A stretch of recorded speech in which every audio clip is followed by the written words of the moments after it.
मुंबई महापालिका निवडणुकीत काँग्रेसचा स्वबळाचा नारा, काँग्रेस प्रभारी रमेश चेन्निथला यांची घोषणा, तर मनसेमुळे काँग्रेसनं उद्धव ठाकरेंची साथ सोडल्याची चर्चा।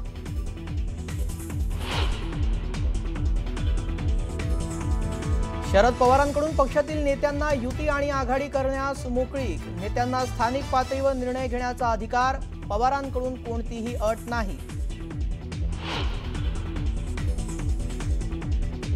महिलांना 10,000 रुपये सरकारी तिजोरीतून देणं कितपत योग्य, शरद पवारांचं बिहारच्या निकालावर भाष्य, निवडणूक आयोगानं विचार करण्याची गरज असल्याचंही व्यक्त केलं मत, विरोधकांनी आत्मपरीक्षण करावं, फडणवीसांचा पलटवार।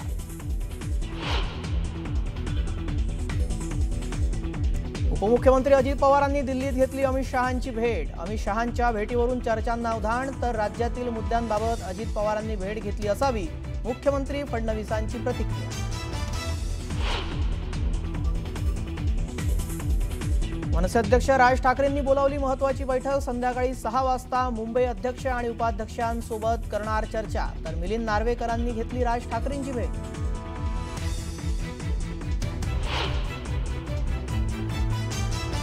खूप अभिनंदन बिहारबद्दल। मी जरा थोडी कट्टर बीजेपी असल्यामुळे मला फारच आनंद झाला। मी भाजपची कट्टर समर्थक, बिहारमधील विजयाचा आनंद झाला, अभिनेत्री निवेदिता सराफांचं विधान, तर विधानानंतर विरोधकांची सराफांवर टीका, सत्ताधाऱ्यांचाही पलटवार।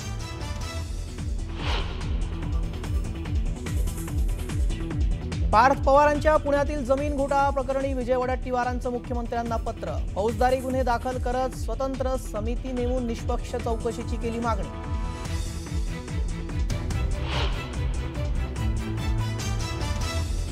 बिहार निवडणुकीनंतर भाजपमध्ये मोठे संघटनात्मक बदल, केंद्रासह राज्यातील संघटनेत खांदेपालट होण्याची शक्यता, राष्ट्रीय अध्यक्ष बदलाबरोबरच राज्यात नवीन प्रदेश कार्यकारिणीही जाहीर होण्याची शक्यता।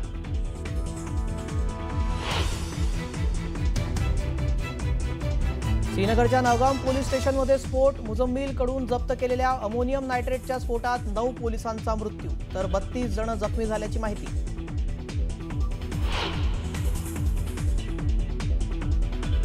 पॅलेस्टाईन गाझामध्ये मदत पाठवण्याचा दावा करणाऱ्या इमाम अहमद रजा फाउंडेशनच्या सय्यद बाबरवर गुन्हा, अनधिकृत संस्थेमार्फत 90 लाख जमा केल्याचं एटीएसनं केलं उघड, पैसे देणारेही रडारवर।